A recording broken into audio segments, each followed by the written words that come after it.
Ma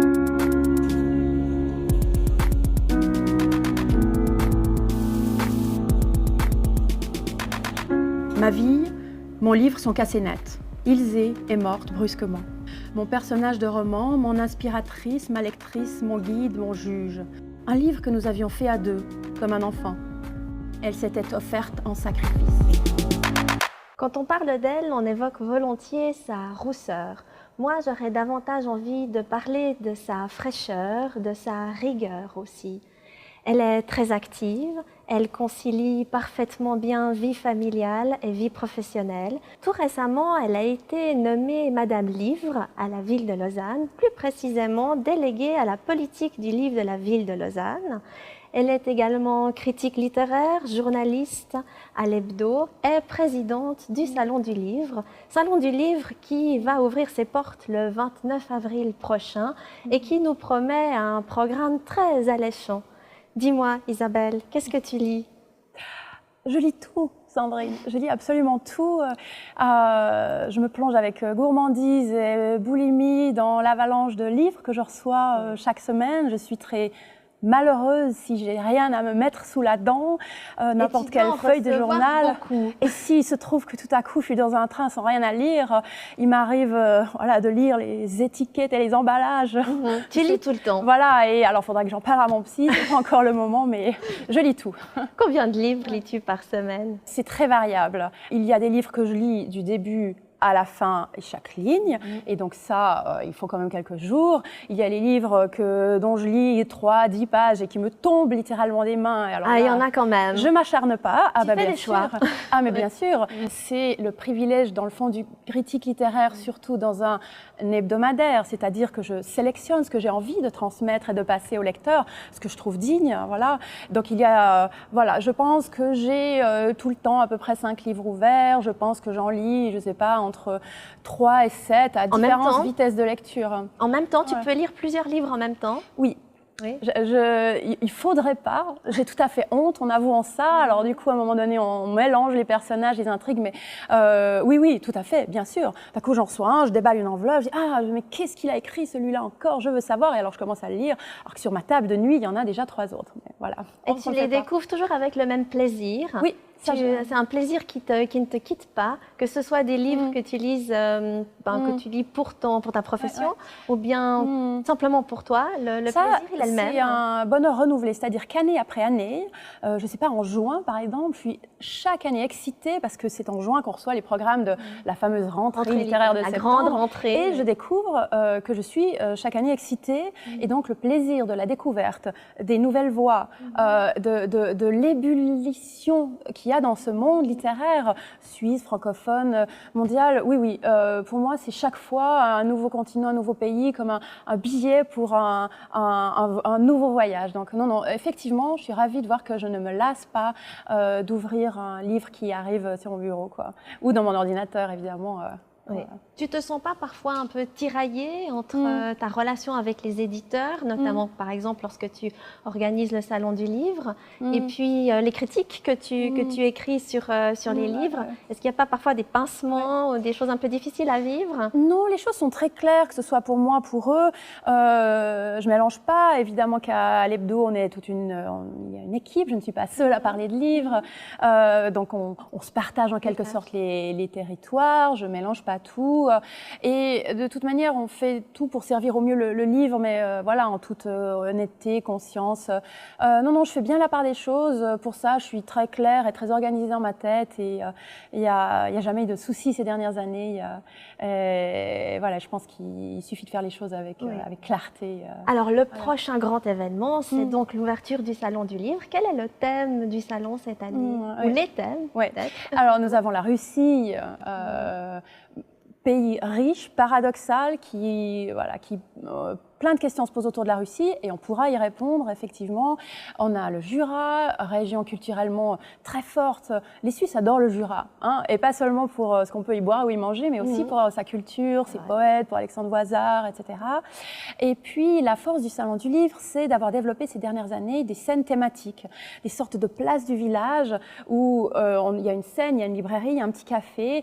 On a développé des espaces thématiques autour du polar, de la littérature voyage, de la psycho, psycho, santé, de la bande dessinée, etc. Et cette année, on a 3 nouveaux espaces thématiques. Je suis ravie de proposer une scène autour de la philosophie. Les philosophes sont devenus des vrais héros. On attend d'eux, alors peut-être trop, donc on avait envie d'offrir une scène que pour ces philosophes, ces penseurs. Ça, c'est aussi peut-être un élément à préciser, parce que c'est vraiment l'occasion de rencontrer Tout à fait. les auteurs. La force d'un événement autour du livre, d'eux. comme le Salon du livre de Genève, c'est effectivement d'offrir au lecteur l'opportunité de rencontrer des centaines d'auteurs. On adore lire tout seul dans son coin, dans son lit, dans son Et canapé. le partage. Mais à un moment donné, on a besoin de partager ça avec d'autres lecteurs ou avec l'auteur. Et puis, on lance cette année un espace pour les visiteurs qui s'appelle La Fabrique. La Fabrique, ce serait une sorte de joyeux bordel où les visiteurs pourront... Exactement, mais exactement. Alors encore plus, un look un peu à l'Airshorn, mais l'idée c'est que les visiteurs pourront créer eux-mêmes de la littérature. Il y aura plein de petits jeux, de petites activités où on veut que les gens découvrent ce que c'est les coulisses de la création littéraire, qu'ils se rendent compte qu'un livre c'est pas juste un bel objet imprimé, mais avant ça, voilà. Et au centre de la Fabrique trônera la cage aux écrivains. On aura une vraie cage, enfin alors une cage des vitres, on ne va pas leur lancer de cacahuètes, vraiment. Mais par contre, ils se succéderont chacun pendant 1 heure ou 2 et ils devront créer en direct. Et on pourra voir sur un écran l'avancée de leur texte et voir dans quel état ça les met, quoi. Oui, c'est très intéressant. Mais là, aujourd'hui, tu es venu nous parler d'un livre qui t'a beaucoup accompagné. C'est le Livre brisé de Serge Doubrovski. Comment présenterais-tu ce livre? C'est un livre, dans le fond, dramatique. Il y a une femme qui meurt au milieu. Et en même temps, l'écrivain, qui est son mari, absorbe, avale cette mort et la régurgite. Alors c'est un livre un peu monstre. On a d'ailleurs traité Serge Doubrovski de monstre quand il a sorti ce livre-là. Et son dernier livre s'appelle Le Monstre. Exactement. Alors, quand j'ai lu ce livre, j'en revenais pas. Je veux dire, j'avais tous les sens retournés, l'estomac retourné, la tête en ébullition. Je me dis, mais j'ai jamais lu quelque chose comme ça. C'est un torrent. Serge Doubrovski est l'inventeur, alors est le premier à avoir utilisé le mot autofiction en 1977. D'ailleurs, il n'a pas dit qu'il avait inventé quelque chose, il a même dit Rousseau a déjà fait, mais voilà. Il se trouve que avant Doubrovski, on n'utilisait pas ce mot autofiction, qu'après lui, on a commencé à l'utiliser à toutes les sauces. Ça a souvent provoqué beaucoup de débats, hein. On se souvient Christine Angot, pour, contre, voilà. Mais en gros, l'autofiction, c'est quand un écrivain déballe sa vie privée dans un livre, mais qu'il en fait non pas une autobiographie, mais vraiment de la littérature, qui met ça en forme de manière à ce qu'on ne puisse pas douter qu'il s'agit vraiment de littérature. D'abord, il fait des choix, probablement. Peut-être qu'il ne dit pas tout, et puis qu'il organise son discours aussi. Voilà. Et le style est extrêmement créatif. Le livre brisé, c'est quoi? C'est un écrivain qui commence un livre qui est un peu l'énumération de souvenirs qu'il a avec plusieurs de ses femmes. Quand Serge Doubrovski écrit ce livre, c'est au milieu des années 80. Il a déjà eu plusieurs expériences conjugales, plus ou moins abouties, il a même des enfants. Passionnées. Il a déjà 2 filles. Il habite aux États-Unis. Il est lui-même français. Il est enseignant. Il enseigne la littérature. Et à ce moment-là, il est en couple avec une certaine Ilse, qu'il a rencontrée aux États-Unis, qui est une femme d'origine autrichienne, une très belle blonde, intellectuelle. Qui était son élève et qui avait été très marquée par ses cours sur Sartre. Exactement. Donc, émulation intellectuelle, érotique entre les deux. Et cette Ilse, à un moment donné, lui dit « Mais tu ne parles pas de moi dans ton livre. Tu parles de toutes tes femmes, mais où suis-je, moi? Je te demande d'écrire sur moi. » En bon époux, il obtempère. Elle met une petite condition. Voilà. Elle lui dit je veux lire. Je veux lire, voilà. Il y a un pacte au fond qui est scellé entre eux. Un vrai pacte du diable, et je pense qu'elle aurait eu mieux fait de s'abstenir parce qu'effectivement, ils se mettent à raconter leur liaison, leur rencontre et leur liaison orageuse. Et lui, en vrai, disons, il a le faire de l'autofiction, on suppose presque une sorte de pacte autofictif, c'est-à-dire qu'on dit tout ou alors on ne dit rien. Et effectivement, il raconte les moments les plus terribles de leur vie de couple. Et à un moment donné, Ilse part pour 3 mois en France. pour des raisons professionnelles. Il continue à lui envoyer par fax, on est dans les années 80, le récit. Et il attend en même temps aussi voilà, ses commentaires. Parce de leur, parle, voilà, mais il lui envoie des scènes qui décrivent des beuveries pas possibles, Voilà. enfin vraiment des scènes très dures de leur vie conjugale. Et un jour, un soir, Ilse est retrouvée morte dans son appartement. D'où le titre du livre. Le livre se brise au milieu. Le livre brisé, il est brisé par la mort d'Ilse. À la sortie du livre, c'est la querelle. Serge Dubrovsky est critiqué, on l'accuse même d'avoir provoqué la mort de sa femme. Le livre suscite un tollé, mais reçoit aussi le prix Médicis. Tout le monde reconnaît que c'est une œuvre littéraire incroyable, d'une puissance rare. Est-ce que tu l'as lu à sa sortie en 89? Non, je l'ai lu, je pense, dans les années 90. C'est un livre qui a continué à être un livre un peu de feu, un livre scandaleux pendant des années, et même encore aujourd'hui, si on le présente comme un livre scandaleux. Je venais de découvrir, je pense, Jim Harrison, qui est une grande passion. J'étais encore très Marguerite Duras, Virginia Woolf. Je me souviens, par contre, du choc que ça a été. J'étais ébranlée par ce que je lisais, et qu'évidemment, quand on est une grande lectrice, on cherche des chocs, on cherche à être ébranlé, on cherche le prochain livre qui vous fera bondir, frissonner, qui vous fera pleurer, rire, voilà. Et donc voilà, dans mon parcours de grande lectrice, c'est un des livres qui n'en finissent pas de résonner, qui ont ensuite révélé en moi une grande passion pour les rapports entre la vie et l'écriture. Je me suis rendu compte à quel point écrire avait un lien, mais très direct, des conséquences directes avec la vie.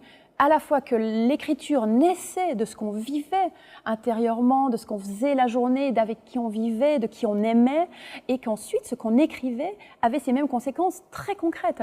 Je pense que c'est ce livre-là, je le savais en théorie, mais c'est ce livre-là qui m'a montré à quel point c'était vrai, réel, concret, et je pense qu'ensuite j'ai regardé tous les autres livres de manière différente. Oui. Tu as cherché des relations entre justement l'écrivain et l'histoire qu'il racontait? Alors, on en cherche toujours.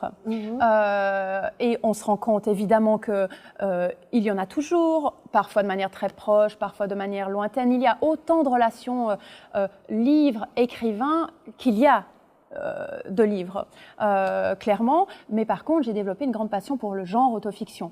Voilà. Clairement, ce qu'on fait de son matériau, comment on le transforme en littérature, pourquoi une autobiographie peut être d'une platitude absolue, mais que par contre, quand Christine Angot met sa vie dans des livres, ça devient passionnant, scandaleux, dur, provocateur. Voilà. Mais c'est quelque chose qui nous fait vibrer, comme tu dis, et on sent très bien quand on t'entend. On est au plus près de la vérité d'un écrivain. Il y a quelque chose de très physique, très émotionnel et très physique. Mais moi, j'étais perplexe. En quoi, je me suis posé cette question, en quoi Serge Dubrovsky est-il responsable de la mort par, d'ailleurs, moitié suicide. Sa femme a été retrouvée avec... Il y a eu une enquête. Saoulée à mort, et dont on a dit c'est un suicide. Était-ce un suicide? Était-ce un mauvais mélange avec un mauvais médicament? On ne l'a jamais vraiment su. Lui-même s'est senti longtemps responsable de la mort d'Ilse. Il a évidemment reparlé de la mort d'Ilse et de sa culpabilité dans plusieurs livres après. Clairement, le miroir qui lui a tendu de leur propre relation a été terrible et n'a pas aidé. En même temps, elle voulait ça, elle aimait.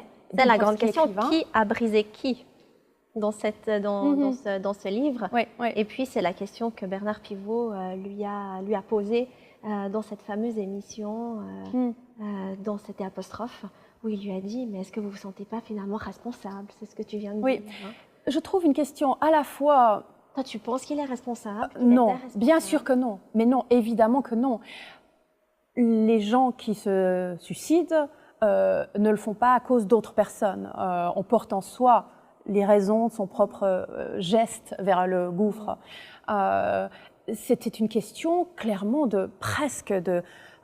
Bernard Pivot s'est montré salaud, je dirais. J'utilise ce terme fort parce que c'est terrible de demander ça à un veuf qui vient de perdre sa femme. Mais en même temps, c'est vrai qu'il se posait la question que tout le monde se posait. Donc j'ai trouvé qu'en tant que héros lecteur que Bernard Pivot représentait à la télévision à ce moment-là, c'était très inadéquat. Quand on parle de littérature, on sait que la littérature reste dans la littérature et qu'on ne peut pas accuser la littérature de tuer. Bien sûr que non, même si les mots parfois peuvent être très, très forts et très violents. Tu es venu avec ton livre, avec ton exemplaire. Est-ce que tu relis parfois le livre brisé, si ce n'est par fragments? Oui, tout à fait. Pas souvent, mais typiquement, je me plonge dedans par fragments pour retrouver la langue. J'ai quelques post-it où là, je sais ou des pages cornées, là où il s'est... Prends des notes, voilà. tu soulignes des passages. Je corne beaucoup les livres, c'est terrible. Tu n'écris rien dans les livres. Plus les années ont passé, plus je me suis sentie autorisée à malmener les livres. Il m'arrive même d'en jeter, alors évidemment, non, papier recyclé, mais je dois dire qu'aujourd'hui, la production éditoriale est telle. Et puis on a des livres de poche. Voilà. Le livre de poche, il est fait aussi pour... Exactement, quoi. Je les pose, je les laisse, je les donne, j'empile des sacs de livres que je fais, que je transmets autour de moi. J'ai des véritables chaînes du livre. Effectivement, j'ai la chance de recevoir beaucoup de livres. Ça, c'est une chance dont je suis tous les jours reconnaissante. Mais oui, alors je corne, je souligne, je me les approprie. Un livre m'appartient et je considère que j'en fais ce que je veux et que le papier... voilà, et c'est pour ça aussi que j'aime le papier. Et que tu lis pas des e-books? Si, j'en lis. Je reçois des tas de livres sous forme numérique, PDF que je lis, mais je suis un peu frustrée parce que je peux pas corner mon écran. Non, et puis annoter, je peux pas souligner des livres. C'est pas je la peux même pas faire des relation, petits dessins dans les marges. Donc voilà. Et dans ta bibliothèque, les livres vont, viennent. La bibliothèque a une vie ou bien elle est plutôt figée? Tu as des classiques? J'ai plusieurs endroits. J'ai la bibliothèque chez moi où finalement j'ai appris à ne ramener que les livres que je souhaitais garder et qui étaient précieux. Qui comptent pour toi? Qui comptent. Alors, certains comptent pour toujours, d'autres comptent pour une année. Et effectivement, ensuite, je m'en déleste. Et puis, j'ai évidemment la bibliothèque, dans le fond, mon outil de travail au bureau, où là, les livres s'entassent, s'empilent, on les garde pour une saison. Ensuite, une saison littéraire chasse les livres des 6 mois précédents, où là, il y a une sorte de balai de livres. On vit entouré de murailles de livres. C'est physiquement très impressionnant, des livres. C'est 700, 800 livres qui arrivent et d'un où coup. j'ai une organisation où moi seule peut me repérer avec une pile pour les livres à lire demain, une autre pile pour les livres à lire peut-être un jour. Enfin, et dans les livres qui comptent et qui sont dans ta bibliothèque, alors on peut imaginer, en fonction de ce que tu nous as dit, qu'il y avait des livres d'autofiction, mais est-ce qu'il y a d'autres livres? Est-ce que tu as d'autres... Oui, alors il y a certains auteurs dont j'ai dans le fond de presque tout, qui sont des phares. Jean-Marie Leclésio. Des classiques aussi. Modiano. Alors c'est encore pas dans les classiques. Oui, Modiano. Ils sont pas de devenir des classiques. Il est déjà classique. Tout à fait, un Nobel aujourd'hui. Leclésio. Alors beaucoup de littérature américaine. J'adore Jim Harrison. Je trouve presque un prophète de notre siècle. Des écrivaines comme Louise Erdrich. Et puis des écrivains romans, Anne Cuneo, Jacques Chessé, que là encore, ce sont des auteurs dont je sais que je peux les relire et que j'en tirerai toujours. Et que tu as connu quelque chose. Quand tu as rencontré l'auteur, c'est certainement pas la même chose que. Oui, alors ça change. La lecture est sûrement pas la même. Ça change momentanément.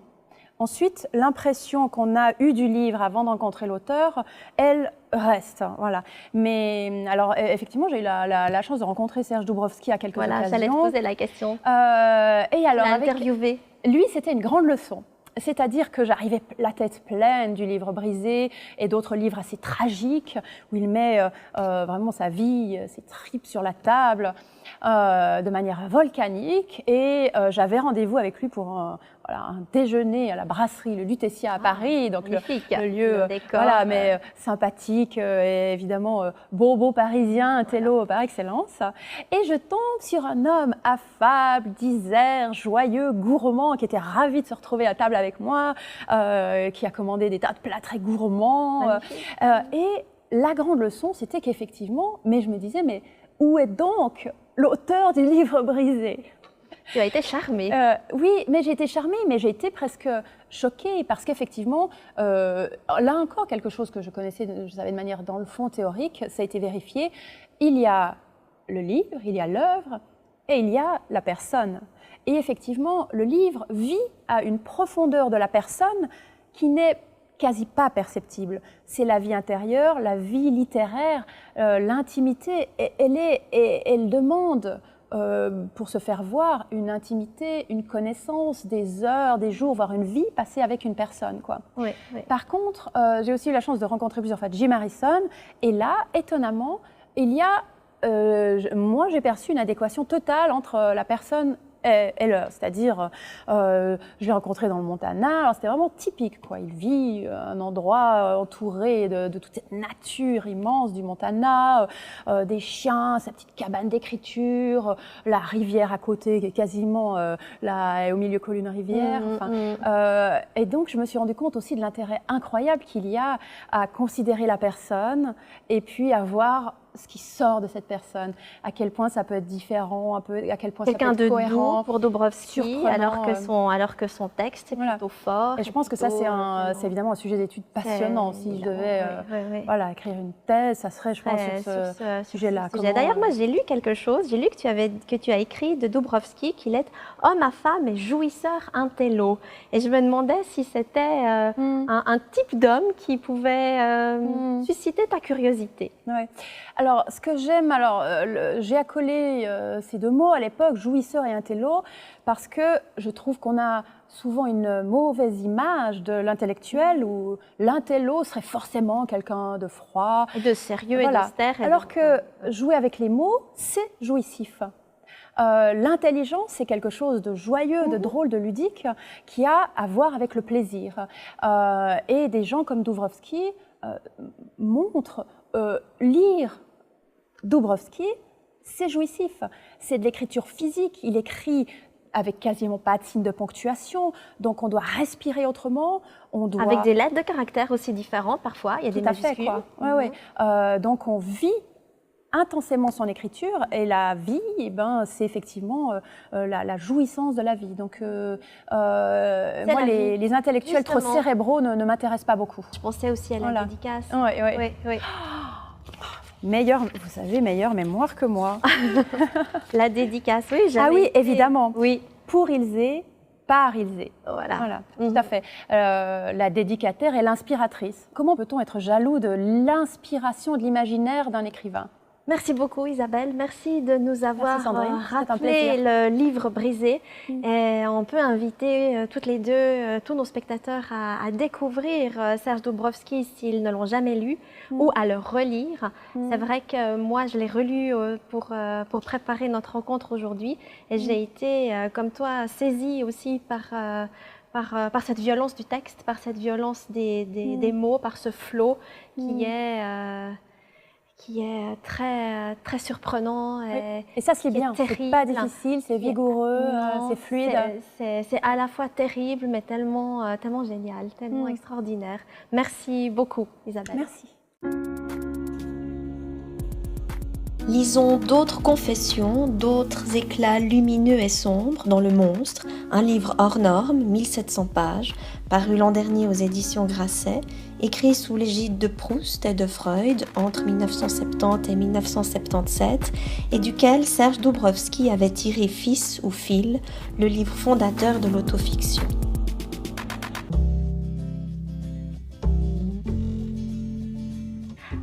Quelle musique associerais-tu le livre brisé ?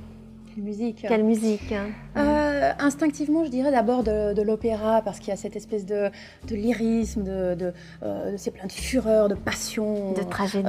C'est un fleuve de mots, comme l'opéra, c'est de la fleuve de musique. Mais finalement, là, j'aurais plutôt envie de dire Lou Reed avec Walk on the White Side. Parce que Dobrovsky, là, il a fait une sorte d'acte de rébellion. Il est allé du côté obscur, sauvage de la littérature. Il est allé en terrain dangereux. Et pour moi, c'est ça. C'est de la littérature dangereuse, c'est un écrivain dangereux. Exactement. Exactement. Ils sont comportés en voyous. Et ça, c'est séduisant chez un écrivain. Évidemment, ça c'est sûr. Il évoque souvent des devises. La devise de Sartre, des devises que lui a aussi dans la vie. Oui, c'était un type plus moral et plus éthique qu'on imagine. Qu'on pourrait croire, c'est vrai. En tout cas, à plusieurs reprises, moi, ça m'a frappée quand j'ai relu le texte. Est-ce que toi, tu as une devise dans la vie ? Une devise. Ou plusieurs ? Difficile. de s'enfermer sous une maxime qui dessinerait votre vie du début à la fin, mais je me sens proche de mots comme never explain, never complain. Finalement, je suis une fille assez dans l'action. J'ai de la chance de travailler dans le monde culturel, faire ce qui me plaît. Donc finalement, on ne va pas commencer à répandre ces états d'âme. Et, on y va et puis on prend des risques. On y va. Je suis une fille un peu dure au mal, j'y vais. Et je trouve que la moindre des politesses, c'est effectivement pas envahir les autres avec ces petits bobos. Autant partager ce qu'il y a de positif à partager dans la vie, quoi, et de dynamique. Quels sont les autres livres qui comptent pour toi et que tu recommanderais? Alors, je pense surtout à des livres qui, je pense, ont compté, parce que c'est vrai que il y a des livres qui marquent plusieurs étapes de la vie. Je pense qu'on se souvient toute sa vie de livres qui ont marqué sa jeunesse, son enfance ou sa jeunesse. Comme beaucoup de gens, les livres ont agi sur moi, certains livres ont agi sur moi comme des révélateurs.